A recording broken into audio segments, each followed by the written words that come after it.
Eu sou o jornalista Luiz Kawaguchi e esse é o Boletim da Ucrânia de 8 de agosto de 2025. Enquanto os Estados Unidos ameaçam a Rússia com sanções secundárias, ou seja, elevar as tarifas de comércio para todos os países que compram produtos da Rússia, a Ucrânia está aplicando as suas próprias sanções, agora contra o petróleo e o óleo diesel russo. Essas sanções vêm por meio de drones de longa distância, que durante a última semana fizeram vários ataques contra refinarias russas. Esse aqui é um dos nossos temas de hoje e nós vamos falar também de ataques em Pokrovsk e também em Toretsky, ou seja, a ofensiva russa de verão no leste da Ucrânia. Esse aqui é o Boletim da Ucrânia dessa sexta-feira, gravado dessa vez.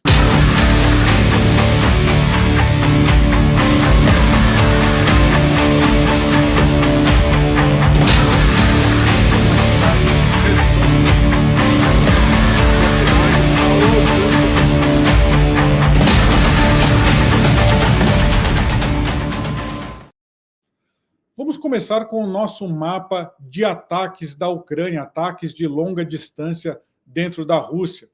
A gente teve aqui alguns ataques que aconteceram nesta semana, os primeiros deles entre o dia 1º e o dia 2 de agosto, aqui nas cidades de Ryazan, Ana e Novokubishevsk. Lá funcionam algumas das principais refinarias de petróleo da Rússia. Depois nós tivemos também, ao longo das semanas, ataques nas cidades de Afipsk e também Sochi, mais ao sul aqui do mapa, que vocês podem ver. Então, o que aconteceu, pessoal? A Ucrânia ela lança drones de longa distância e ataca as refinarias de petróleo da Rússia. Se a gente pegar, por exemplo, essa cidade aqui de Ryazan, vamos pegar algumas. Essas aqui são imagens que foram divulgadas pelos ucranianos, pelas forças ucranianas, que mostram os ataques a essas refinarias. São drones de longa distância, que eles geralmente ou usam o sinal de internet da própria Rússia, ou seja, eles colocam chips de celular russo dentro dos drones ucranianos para eles poderem navegar por longas distâncias, tentando não ser detectados pelas defesas aéreas russas, ou então usa-se aquelas antenas do Starlink nesses drones. Eles vão com uma quantidade considerável de explosivos e tentam iniciar grandes incêndios nos depósitos de combustível dessas refinarias. Por exemplo, Ryazan, que a gente vê ali no mapa, ela fica a cerca de 500 quilômetros da fronteira da Ucrânia e ela consegue processar cerca de 13 milhões de toneladas métricas de petróleo por ano. Também 840 mil toneladas de querosene de aviação, que a Rússia usa, por exemplo, para abastecer os seus aviões para fazer ataques contra a Ucrânia. Nessa outra refinaria de Novokubishevsk, no oblast de Samara, acredita-se que ela é capaz de processar mais de 8 milhões de toneladas métricas de petróleo por ano.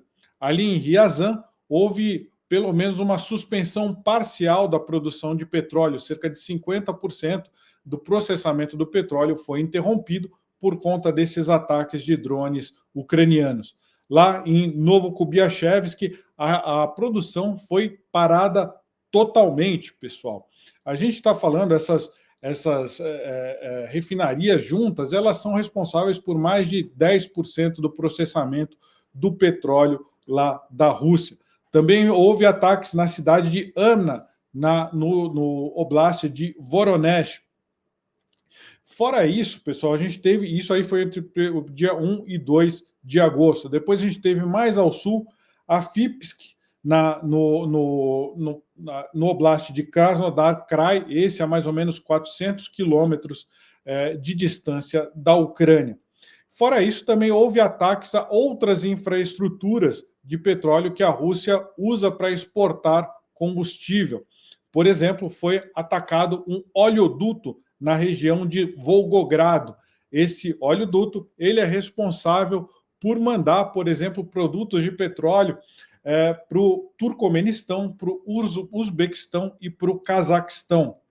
Fora isso, a Ucrânia fez diversos ataques contra linhas ferroviárias, principalmente na cidade de Arqueda, porque os russos usam o transporte ferroviário também para exportar óleo diesel, para exportar combustível, também para mandar para a sua linha de frente. Então, os ucranianos estão aplicando as suas próprias sanções contra o petróleo russo.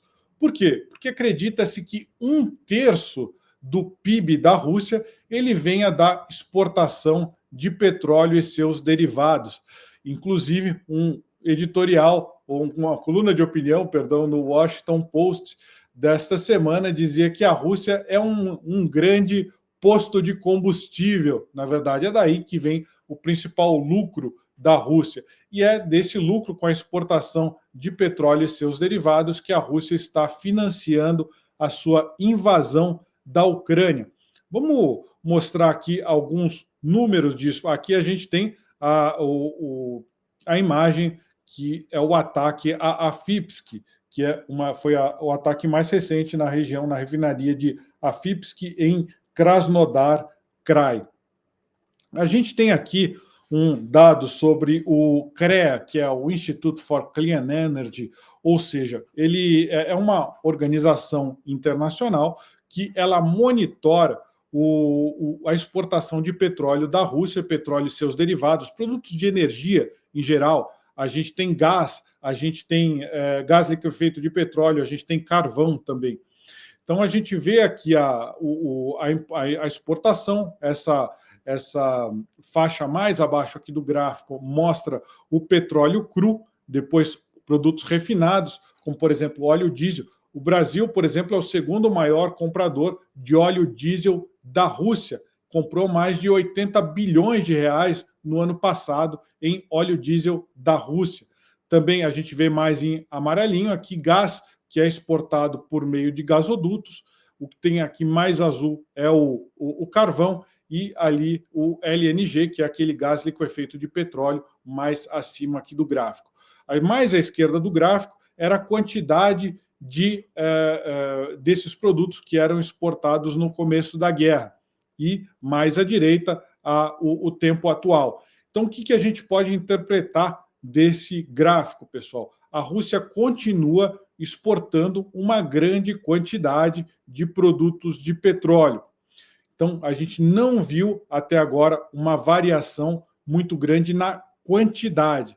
Mas se a gente pegar o preço aqui, pessoal, que está em euros, a gente vê que no começo da guerra, quando estava, vamos dizer aí, a exportação normal aqui, ela praticamente cai quase pela metade, um pouco mais, aqui que é a metade das exportações de produtos de petróleo em termos de preço. Por quê? Porque foram aplicadas sanções contra os produtos de petróleo russo pelo Ocidente. Então, a gente tem aqui, por exemplo, sanções, um preço limite da venda de petróleo cru da Rússia. No começo da guerra, ele era de $60 por barril. Atualmente, ele está em $47 por barril. O óleo diesel, por exemplo, o limite de preço de venda é de $100 por barril. Então, por exemplo, um barril de petróleo, se a gente fosse pegar na cotação do mês passado, ele estaria saindo na faixa de $80 por barril. A Rússia pode exportar só a $47. Aí quem que é punido? Se não é, na verdade, não é a Rússia acaba punida porque tem que vender por um preço mais baixo, senão os transportadores de petróleo, ou seja, as empresas marítimas e as empresas de seguro, elas acabam levando sanções dos Estados Unidos. Então, elas só transportam esse petróleo, esse óleo diesel, por preços que sejam mais baixos que o mercado. Os Estados Unidos fez isso na época para que não houvesse um desabastecimento. Os Estados Unidos e seus aliados, os países do G7, as 7 maiores economias do planeta, economias democráticas, porque não entra a China nessa conta. Então, esses valores, o petróleo e o óleo diesel, eles podem ser exportados por um teto máximo. senão as empresas que fazem o transporte disso recebem sanções dos Estados Unidos e dos seus aliados. Existe também a frota fantasma, ou seja, navios da Rússia que não são atingidos por esse price cap, ou seja, por esse limite de preço de exportação. Então, esses acabam vendendo pelo preço completo. Segundo o CREA, que é esse instituto internacional que produziu esse gráfico aqui, a Rússia, no ano passado, ela teve um lucro de mais ou menos 240 bilhões de dólares com a exportação dos seus produtos energéticos. Desde o início da guerra, a Rússia já lucrou cerca de 1 trilhão de dólares vendendo esses produtos de energia. É por isso que a gente está falando já há alguns dias, e hoje era a data limite dada pelo presidente Trump para implementar as sanções secundárias. Ou seja, todos os países que continuarem comprando petróleo da Rússia vão receber sanções de 100% no seu comércio exterior com os Estados Unidos. Essa é uma tentativa do presidente Trump de trazer a Rússia para a mesa de negociação, pessoal. O limite era hoje, mas a gente teve nessa semana um enviado americano para a Rússia, o Steve Witkoff. Ele foi falar com o líder russo Vladimir Putin e acabou combinando que o presidente Donald Trump deve se encontrar nos próximos dias com o ditador Vladimir Putin. Então a gente não viu movimentos, pelo menos até o início da tarde desta sexta-feira, quando esse vídeo está sendo gravado, a gente não viu movimentos dos Estados Unidos para imporem sanções a todos os países que compram produtos da Rússia. O Brasil ele pode ser um grande afetado por essas sanções. Os Estados Unidos já impuseram tarifas de 50% para exportação de produtos, salvo várias exceções, cerca de 700 exceções, mas a maioria dos produtos, uma grande parte dos produtos, como, por exemplo, as exportações de carne, exportações agrícolas, elas continuam sendo alvo dessas sanções de 50%. Se as negociações com a Rússia do presidente Trump, com o líder Vladimir Putin falharem, é muito provável que os Estados Unidos implementem, sim, as sanções secundárias. E aí a tarifa de 50% do Brasil, ela subiria para 100%. A gente até fez uma live recentemente com a ABICOM, a Associação Brasileira dos Importadores de Combustíveis, e eles explicaram para a gente que a maior parte desse combustível russo, na verdade a totalidade desse combustível russo, desse óleo diesel russo, que corresponde a 65% do que o Brasil importa, ele vem de importadoras privadas. Essas importadoras privadas, elas perceberam que elas poderiam lucrar com a guerra da Ucrânia, porque a Rússia acabou, como vocês veem no gráfico, aí sendo alvo dessas sanções, teve que vender seus produtos energéticos mais baratos, e essas importadoras privadas começaram a comprar com descontos de até 15 centavos de dólar por litro de óleo diesel no começo da guerra, agora 3 centavos apenas de desconto por litro. Mas o que aconteceu é que depois que começou o governo do presidente Luiz Inácio Lula da Silva, em 2023, houve uma mudança na política da Petrobras. A Petrobras continua importando dos Estados Unidos o óleo diesel, mas o que eles fizeram, qual foi a diferença? Eles abandonaram a política de paridade com o preço internacional. Isso significa que o Brasil começou a subsidiar, começou a vender óleo diesel mais barato. Então, as importadoras que já estavam comprando da Rússia ficaram mais estimuladas ainda a continuarem comprando da Rússia para se tornarem competitivas. Então, aquilo que era simplesmente um lucro para elas no primeiro ano, entre 2022 e 2023, acabou se tornando uma necessidade, porque o governo Lula resolveu subsidiar preços de óleo diesel. Ele fala que é para proteger o consumidor. Na verdade, o governo Lula está tentando evitar uma crise, ou seja, crise inflacionária, porque a maioria dos produtos brasileiros são transportados por caminhão, que depende de óleo diesel, e também uma crise com os caminhoneiros, que é a última coisa que o presidente Lula quer ver no momento. Então, ele vai subsidiar, ele continua subsidiando esses preços, está botando óleo diesel mais barato no mercado, o que é errado do ponto de vista liberal, que você vai contra o livre mercado, e você não deixa outras, segundo esse é o discurso aí das importadoras, que eles não têm outra opção senão continuar comprando com desconto da Rússia. Mas isso vai durar pouco, porque a Rússia já está diminuindo o desconto, não faz mais sentido. A diferença agora é que essas empresas vão ter dificuldade de voltar a comprar dos Estados Unidos, porque todo mundo agora vai querer comprar dos Estados Unidos se os Estados Unidos colocarem as sanções secundárias contra os produtos de petróleo da Rússia. Então a gente vai ver nos próximos dias o que vai acontecer em relação ao presidente Donald Trump se encontrando com o russo Vladimir Putin. Vamos ver se essas sanções ao petróleo realmente vão entrar em vigor. A gente lembra aqui que é muito difícil você fiscalizar essas sanções. São muitos compradores de petróleo da Rússia, inclusive tem aliados dos Estados Unidos, como a própria Europa, que compra gás, principalmente gás natural, mas os Estados Unidos estão tentando fazer aí uma espécie de um bem bolado, estão tentando fazer com que os aliados que exportam o que dão ajuda militar para a Ucrânia, eles não sejam afetados por essas sanções.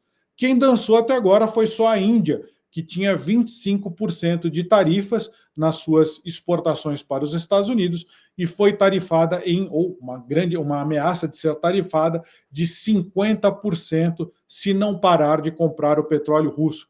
A Índia foi um dos países que mais comprou o petróleo russo desde o início da guerra, ou seja, petróleo de sangue, petróleo que a Rússia usa para financiar a sua invasão à Ucrânia.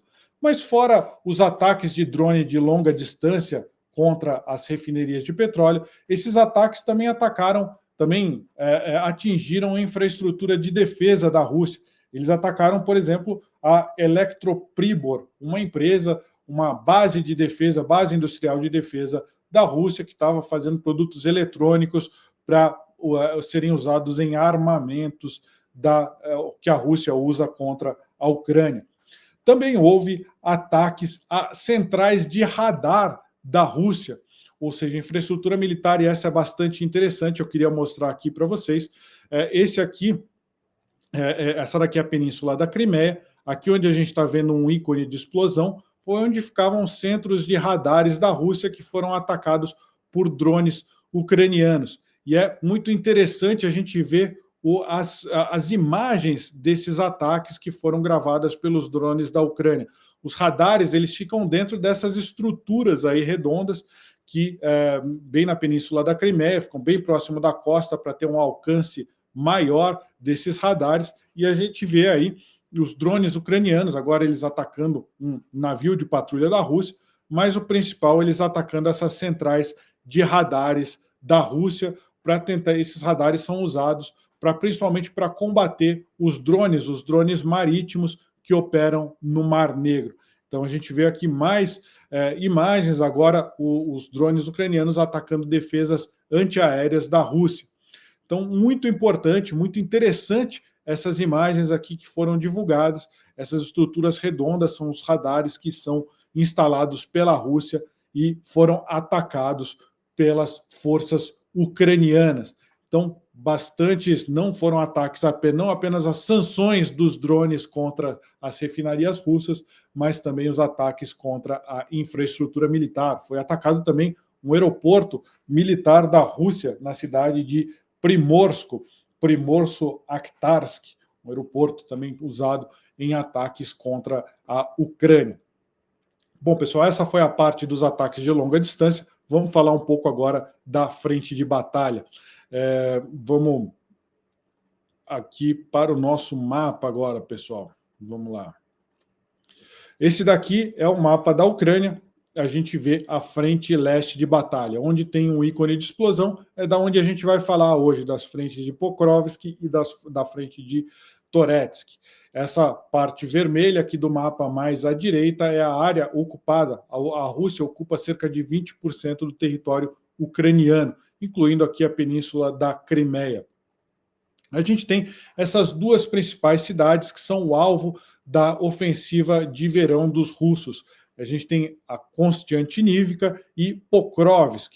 O que os russos fizeram foi nessa ofensiva de verão foi criar uma chamada, uma cabeça de ponte. Na verdade, mais do que uma cabeça de ponte, eles fizeram aqui uma cunha, uma ofensiva que separou tanto o território aqui de Pokrovsk quanto de Konstantinivka. A gente vê esse avanço, que a gente vê representado em vermelho, dos russos aqui bem no meio entre Pokrovsk e Konstantinivka. Eles tiveram, desde maio, eles conseguiram fazer esse avanço, eles tomaram as principais rodovias aqui dessa região e agora estão ameaçando fechar esses 2 bolsões que foram criados, esses bolsões de defesa de Pokrovsk e Konstantinivka. A gente vê aqui em vermelho, em tracejado, o que a Rússia quer fazer ainda esse ano, é tentar fechar Pokrovsk e Konstantinivka. Os analistas militares dizem que há uma grande ameaça, principalmente na região aqui de Pokrovsk, pessoal. A gente vê Minhorad e a gente vê Pokrovsk aqui no detalhe desse mapa que é feito pelo Deep State. Esses mapas eles são feitos por organizações, esse aqui, no caso, uma organização ligada à Ucrânia, que faz esses mapas a partir de imagens recolhidas no campo de batalha por drones do exército ucraniano e por imagens postadas nas redes sociais, tanto do lado ucraniano quanto do lado russo, pessoal. Eles acabam há filmagens de cidades ocupadas e eles acabam fazendo esses mapas, os analistas de inteligência militar acabam fazendo esses mapas que são bastante acurados, eles correspondem à realidade, por isso que a gente traz aqui no nosso boletim da Ucrânia sempre para vocês. Então esse daqui era o mapa da semana passada, da sexta-feira passada. A nossa live sempre dá conta dos acontecimentos políticos e militares da última semana. Então, esse aqui era do dia 1, e esse aqui é o mapa do dia 7. A gente vê que os russos eles continuam avançando ao norte da cidade de Minhorad e da cidade de Pokrovsk, em uma tentativa de cercar, de envelopar essas cidades. A gente vê aqui com esses ícones de explosões, onde aconteceram as principais batalhas dessa semana.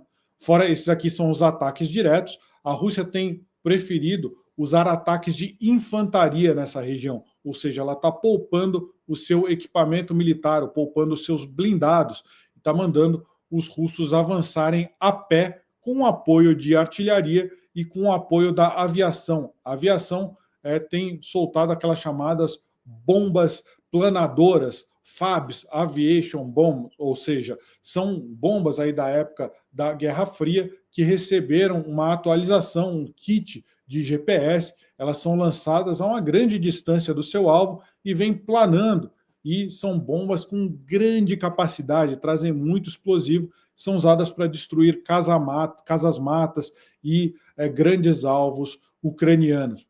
Então, houve avanço de infantaria em todos esses pontos aqui que a gente vê no mapa. Fora isso, os ataques de aviação contra as cidades de Pokrovsk, Minhorad e também na frente de batalha, aqui onde estão na chamada Terra de Ninguém. A gente vê aqui essa parte que está representada em branco aqui pelo mapa. Na verdade, a própria cidade de Pokrovsk, de Minhorad, não tem mais civis lá, essas cidades estão praticamente arrasadas, há uma presença muito forte dos ucranianos, mas já é praticamente um campo de batalha tudo isso daqui. Os russos eles têm usado a tática de se infiltrar com pequenas frações, ou seja, às vezes 2, 3 combatentes russos, eles entram na cidade de Pokrovsk, na cidade de Minhorad, usando roupas civis, e lá acabam depois se juntando dentro esses grupos, formam grupos maiores dentro dessas cidades e atacam as posições ucranianas de dentro, ou seja, da retaguarda. Isso é chamado na guerra de perfídia, quando você usa roupas civis para não ser atacado, depois você vai lá, troca de roupa, ou nem troca de roupa, mas ataca os seus inimigos sem que eles consigam perceber que você é um combatente inimigo. É isso que está acontecendo nessa região. Os russos estão mandando esses grupos de sabotadores para tentar enfraquecer as defesas ucranianas. como a gente vê aqui que do norte os russos eles estão avançando muito, por exemplo, ali na cidade de Rodinsky e Krasny Liman, que são essas ícones de explosões mais aqui ao norte do nosso mapa, na parte mais alta. Muito provavelmente o que os russos querem fazer é isolar primeiro a cidade de Milhorad, para depois marchar para Pokrovsk. Sim, existe um risco muito grande dos ucranianos perderem toda essa região ainda nesse ano. Os russos começaram a marchar em direção a Pokrovsk, lá de trás, ele foi o maior avanço russo do ano passado, em 2024, eles estão avançando desde a ofensiva de verão do ano passado, só que não conseguiram tomar Pokrovsk, chegaram às imediações de Pokrovsk. Aí esse ano, o que eles fizeram é o que a gente mostrou aqui, essa cabeça de ponte, ou seja, esse saliente aqui no meio das duas cidades. Essa é a ofensiva desse ano e muito provavelmente o que eles vão fazer é tentar tomar a cidade de Pokrovsk aí nos próximos meses. Essa cidade com muitos correndo sério risco aqui desse envelopamento, ou seja, essas setas mostram de forma genérica, não necessariamente esse daqui vai ser os vetores de ataque, mas esse é o ângulo, essa daqui é o movimento de pinça que os russos devem tentar fazer aí nos próximos meses. Então essa foi a frente de Pokrovsk. Agora a gente vai ver lá a frente de Toretsk, pessoal. Deixa eu mostrar aqui primeiro para vocês se posicionarem. Pokrovsk, que a gente falou dessa aqui de baixo, agora a gente vai falar de Toretsk, que eu marquei aqui como Konstantinivka, porque Konstantinivka é a cidade maior ali da região. Que, de novo, a gente mostra onde que ela fica no mapa em geral, e aqui a cidade aqui a gente vê a frente chamada de Toretsk. Esse daqui é um mapa do dia 1º, e agora, ou seja, de uma semana atrás, e agora o mapa atual. A gente teve um avanço dos russos em direção aqui à cidade de Konstantinivka. Agora, mais detalhes aqui, pessoal. Aqui é a cidade de Konstantinivka ao norte, cidade de Toretsk, que caiu na mão dos russos aí nos últimos meses, e eles estão tentando avançar agora, principalmente, o principal ataque que a gente registrou nessa semana foi o de Katerinivka. Katerinivka fica ao sul de desse reservatório que vocês conseguem ver aqui. É um lago que está com essa parte mais escura, aqui bem na parte central do mapa. Os russos estão tentando atacar tentando chegar às duas margens desse lago, as margens direita e esquerda. Muito provavelmente as tropas ucranianas que estão ao sul desse lago, elas correm o risco de serem cercadas. E a gente viu aqui um avanço principalmente em Katerinivka, que é o que a gente vai falar agora. A gente teve ataques aqui a partir de Toretsk, nessa cidade de Shevchevivka, e depois o ataque a Katerinivka. Vocês veem como Katerinivka é um assentamento aqui praticamente ao sul do reservatório aqui de água. É uma cidade que está, geograficamente, ela está um pouco mais alta do que Shevchevivka e Toretsk. Então, os ucranianos eles têm resistido nessa região por bastante tempo, porque eles têm a vantagem do terreno, é um terreno mais alto em relação aqui a Toretsk e as regiões das imediações. Mas se vocês olharem aqui mais a leste, a gente tem uma área que é praticamente rural, é difícil, e os ucranianos eles não conseguem mais receber reforços pelo leste, porque a gente já tem uma pinça russa aqui subindo e já tem praticamente controle da principal rodovia aqui a oeste de... Perdão, estou falando errado, a oeste de Katerinivka, não a leste. Então a gente vê aqui uma pinça a oeste, à esquerda de Katerinivka, olhando de frente para esse mapa. Ele já é toda uma região rural, não tem como os ucranianos sustentarem o domínio dessa região rural por muito tempo, porque não tem praticamente esconderijos aqui. Eles estão resistindo na região de Katerinivka e é onde estão acontecendo os ataques russos. A gente tem aqui uma esquematização do Instituto de Estudos da Guerra. O que vocês veem em vermelho são unidades blindadas dos russos que atacaram a cidade de Katerinivka, e esse daqui foi o provável vetor de ataque da cidade. a gente teve aí uma companhia mecanizada que atacou. A gente tem tanto as unidades que estão atacando nessa região, é a 54 Batalhão de Infantaria Motorizada, a 150 Divisão de Infantaria Motorizada e o 68 Regimento de Tanques da Rússia. Eles estão atacando todos nessa direção aqui. Esse aqui é o mapa do Mayakovsky, uma outra fonte aqui militar, um outro estudioso aqui do conflito, e ele mostra aqui com ícones onde houve ataques de drone, e aqui tem os ícones de blindado, que é onde os blindados russos foram atacados. A gente tem aqui algumas imagens que foram publicadas aqui desses ataques. Vamos colocar aqui para vocês na tela. Então, os drones ucranianos atacando os blindados da Rússia. Muito provavelmente aqui um blindado já abandonado, mas eles são os blindados que estão sendo, aqui os russos estão acabando, os ucranianos estão acabando de destruir. A gente tem aqui a movimentação desses blindados na cidade de Katerinivka. Essas são imagens que foram divulgadas pelas forças de combate da Ucrânia. Os drones FPV que mostram esse vilarejo que a gente mostrou a esquematização agora atrás, e agora a gente vê justamente as imagens reais aqui do campo de batalha, pessoal. Vamos voltar aqui para o mapa. Então, essa aqui é a cidade de Katerinivka, que a gente viu agora as imagens do campo de batalha, e o risco principal que está sendo corrido aqui pelos ucranianos é o risco de envelopamento, ou seja, a gente vê as forças ucranianas que estão acabando ficando cercadas ao sul do reservatório aqui que fica nessa região de Toretsk. Enquanto isso, a gente vê a seta vermelha aqui que representa o avanço do exército russo.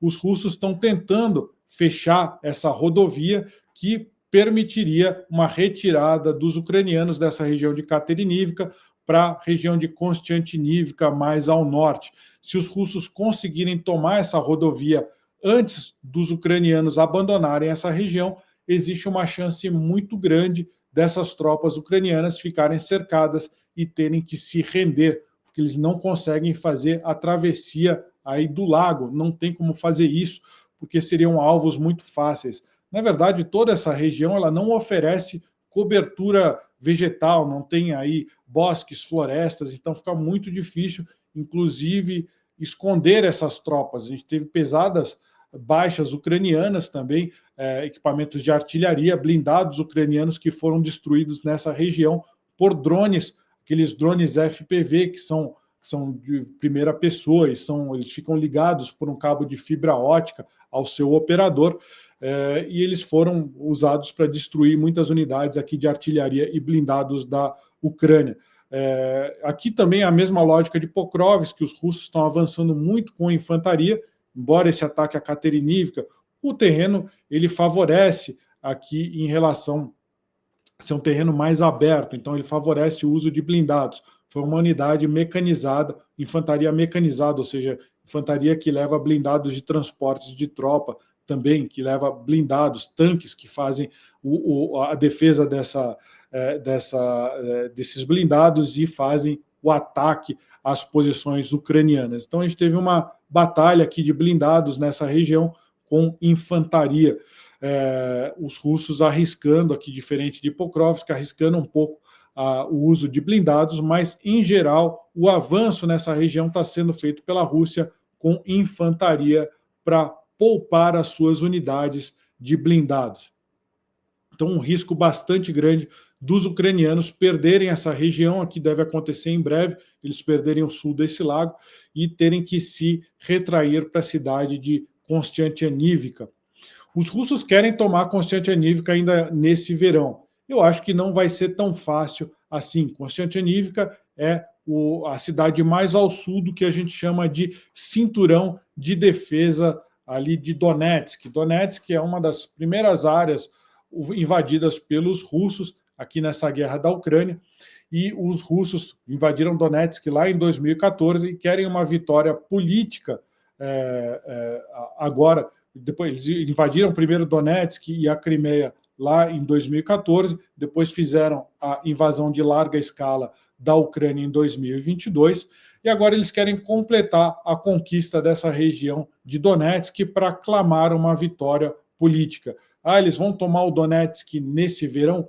Impossível, gente, praticamente impossível eles tomarem Donetsk, o que falta de Donetsk nessa região. Talvez eles consigam tomar Pokrovsk, que a gente espera que não, talvez eles se aproximem de Konstantinivka, mas dificilmente se aproximar é uma coisa, tomar a cidade é muito mais difícil. Isso é muito perigoso para os ucranianos, porque se Konstantinivka cai, a principal cidade do sul do cinturão de defesa caindo, fica mais fácil para os russos avançarem até a cidade de Kramatorsk, que é o último bastião ucraniano na região de Donetsk. Então, essa é a ofensiva de verão da Rússia, os ucranianos tentando conter essa ofensiva, manter as suas posições em Pokrovsk, em Konstantinivka, durante esse verão, e esperando que haja uma negociação de cessar-fogo, esperando que o presidente americano Donald Trump consiga, sim, trazer a Rússia para a mesa de negociações.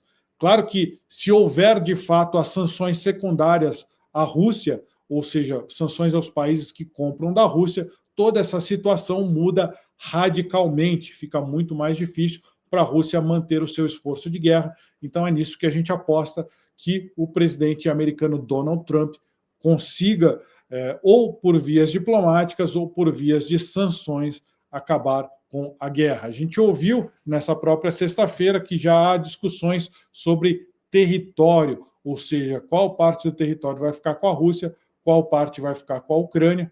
A gente sabe que nos últimos um ano, talvez mais que isso, os ucranianos já lidam com a hipótese de ter que sim ceder território para a Rússia. Eles estão dispostos a ceder território para a Rússia em troca do fim da guerra. A gente espera, sinceramente, que essa guerra chegue a um fim. Infelizmente, talvez seja preciso ceder esses territórios. Fica aí uma lição muito negativa, ou seja, o Ocidente fala para a Rússia que sim, ela pode usar a força para conseguir ganhos territoriais. Então, é uma lição muito negativa que fica, mas no fim é melhor que essa guerra acabe do que você fique apenas na teoria política. Melhor que a guerra acabe, né, pessoal? E a gente sempre aqui no nosso blog, no nosso milblog, né, ou seja, aqui no meu canal, no @Kawa Repórter, também transmitindo aqui no X, no Luiz com S, _Kawaguchi, a gente sempre apoia a Ucrânia, porque moralmente é o país que está correto nessa guerra, é o país que foi invadido sem nenhuma motivação plausível, que não o espírito conquistador aí da Rússia de aumentar o seu poder, de dominar os países que estão no seu entorno. A gente torce para que essa guerra chegue a um fim o mais rápido possível e vamos agora esperar qual vai ser o desenvolvimento do encontro do presidente Donald Trump com o líder russo Vladimir Putin e depois com o presidente ucraniano Volodymyr Zelensky. Se você gostou dessa live aqui que foi gravada, deixa o seu like, avalia se inscrever no canal. A gente sempre faz aqui as lives, né? Infelizmente nessa sexta-feira eu tive que gravar o vídeo, foi gravado na tarde de sexta-feira, aqui para exibição a partir da noite, mas em geral a gente está ao vivo aqui às sextas-feiras, às 21 horas. Eu sou Luiz Kawaguchi, esse aqui é o seu Boletim da Ucrânia. Tenham um ótimo fim de semana.